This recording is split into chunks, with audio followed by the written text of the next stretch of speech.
little green. He's a nonconformer.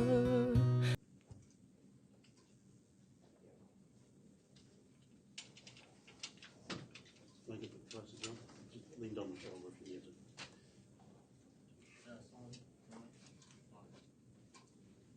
Do you sit up?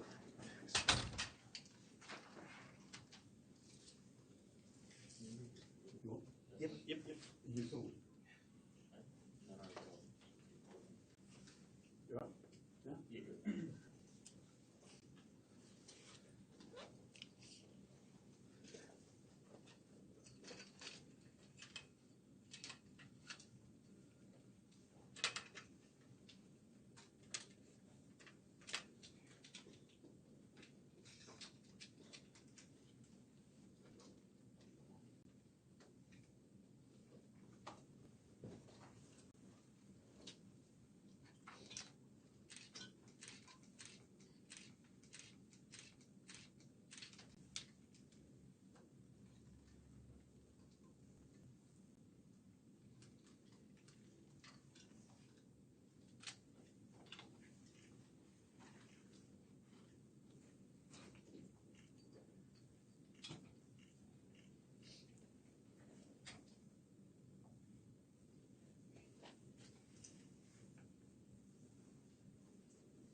Who's ready? Who's not?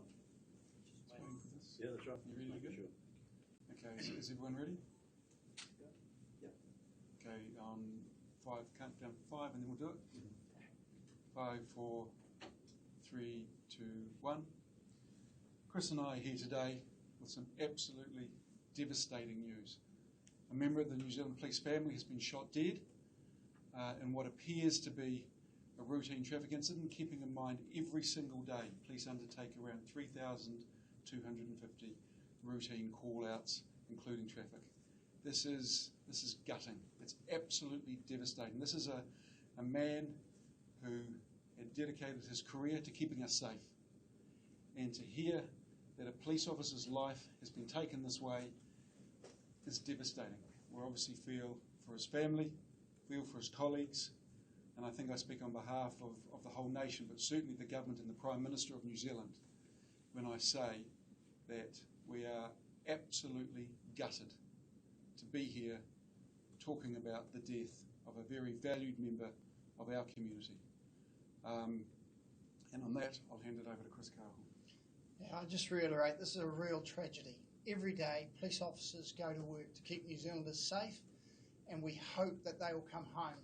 They all know that it's a risky job, but we live with the expectation that they'll be back home with their families. My thoughts and the thoughts of all officers, past and present, go out to the families and the friends of both officers involved in this. Our job now is to wrap the support around those family and friends and the colleagues, and that's what we're there to do. I guess we'll start with what is your understanding of the events that played out today? Well, keeping in mind there will be a full investigation into how this happened, but our understanding is there was a routine traffic stop. The offenders fled when approached by the police. Obviously one officer was shot, who has since died. Another one is injured. As the offenders fled, they also knocked over a member of the public. We're not too sure of the condition of that member of the public, but the offenders are still at large. Keeping in mind, as said, and as Mr. Carhill has reiterated, around about 3,250 call-outs every single day. And so this is routine policing, and to have this happen is devastating, real tragedy. Your understanding of, I guess, what sort of weapon was involved here, do we have any idea of what that was? Look, that's certainly early days to understand all those circumstances. But what we do know is policing involves all sorts of activities every day, and most of them are completed safely. But there's some risk, and today we've seen how routine incidents can be so risky. We will get to the bottom of all those facts and we'll understand it. But the most important thing now is for the operational investigation team to catch the offender and for us to wrap that support around the family and the colleagues of the officers. Minister Nash, have you any understanding of where that offender is or where the police are aware of the location of that offender and how that operation is going? Now, at this point in time, my understanding is the offender has not been apprehended, but police are obviously searching far and wide to bring that person to account. Chris, we've been having this debate, I guess, in the last few weeks around arming of police. Does today's tragic events lend weight to the call for police to be armed? What's your view on that? Clearly that will be a debate, but it's a debate for the future. Let's understand what's happened today. Let's concentrate on what's important, which is locating the offender, supporting the family and the friends, and we'll talk about the issues that arise from it at a future time. So you don't think that with the Commissioner stance currently that police don't need to be armed, that this doesn't need to be reassessed or could need to be reassessed? I think it's really important we just take time to understand what's happened and really concentrate on what's important today, and we can deal with those issues in the future. Have you spoken to any of the police force on the ground, Chris, and how are they feeling? And Stuart, you can probably speak to this as well. Oh, gutted. You know, over 10,000 men and women, 14,000 who make up the complete police service have lost a valued colleague. You know, you can imagine this is absolutely gutting for every single member of the police service, let alone the wider public, let alone the Massey community as well. So, you know, words can't really describe when you lose a colleague this way. Keeping in mind the last officer that was shot in the line of duty actually happened here in Hawke's Bay. So, you know, there'll be not one person in the New Zealand Police Service who does not feel this. You keep saying that, talking about one offender, was there only one person in the car? No, what I'm saying is that there was one officer who's been shot dead. In terms of the circumstances with the offenders, the investigation is ongoing, and more details will be supplied later. So at this stage, do you know precisely why the car was stopped? Routine, but there's lots of reasons for routine. No, further details will come. Yeah. What can you tell us about the officer who died? Look, we're really not going to release any details till the family and the wider family have all been informed, and it's best that the police commissioner, who has all the facts, releases those, and we'll be supportive of that. What would you like to say to their families, Chris? We're there for you. We can't even begin to understand the pain that they're now going through. But you can be sure we'll be there for them now, and we'll be there in the future. I'm going to wrap around that support, and that's where the police are great. That, you know, it's a family of over 14,000 that will be there to support them. What message do you guys have for the officers that are currently on the ground that are trying to apprehend this offender? Is what goes through some of those AOE squads' mind when they're on a job like this? It must be incredibly trying circumstances for you. Well, what I can say is that the men and women of the New Zealand Police Service are incredibly professional. They will do the job that they always do in a very, very professional manner to bring these offenders, to hold them to account. But at this stage, let them do their job, and further details will come. Yeah, I'll just reiterate that it's when the chips are down, when things really get bad, that you see the professionalism and the quality of those men and women that make up New Zealand Police, and they will be doing it. They'll be doing it to the best of their abilities, and I'm very confident they'll get a safe result. What are your movements for the rest of the day? Are you headed up there to support? Well, actually, I was supposed to be at Eastern District Headquarters here in Hastings to present some certificates, achievement certificates, to New Zealand Police Service members. But you know, at the moment, as Mr. Cale has alluded, we're here to support the police. But I just want to say on behalf of the government and all of New Zealand, because you know, the police service themselves, the men and women of the police service, will be feeling this.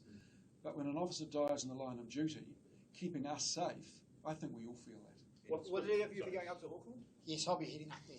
Yes. And Minster? Not immediately, but certainly at some stage. I need to let the police do their job to bring these offenders in. So later today and the weekend?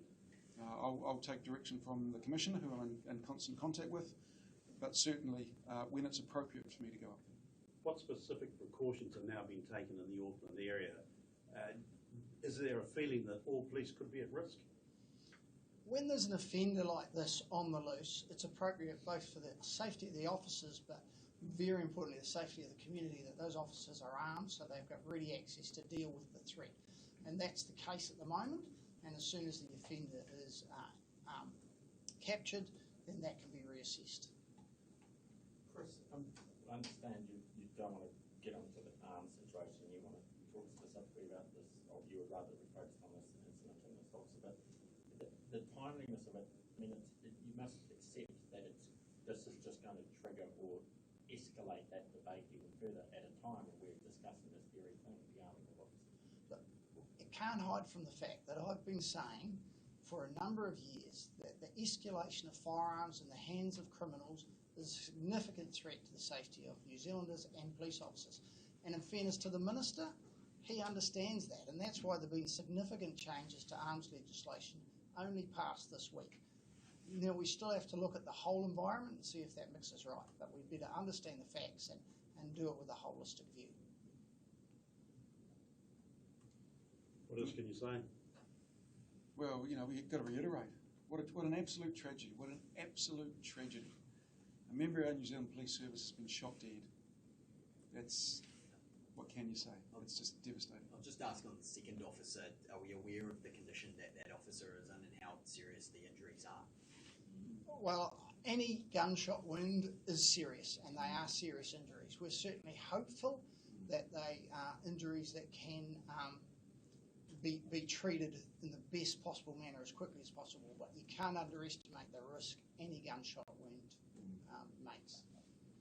Do you know how long it took for reinforcements, if that's the right word, to arrive at the scene? Look, I think a full investigation will be undertaken, as the public would expect every time a member of the police is shot dead. So I think it's best to wait until that investigation is underway before we speculate. We need to know what the facts are. Well, sorry, it's not worth speculating. We need to know what the facts are. Well, All good? All good? Thank you very much. thank you very Thank much. you.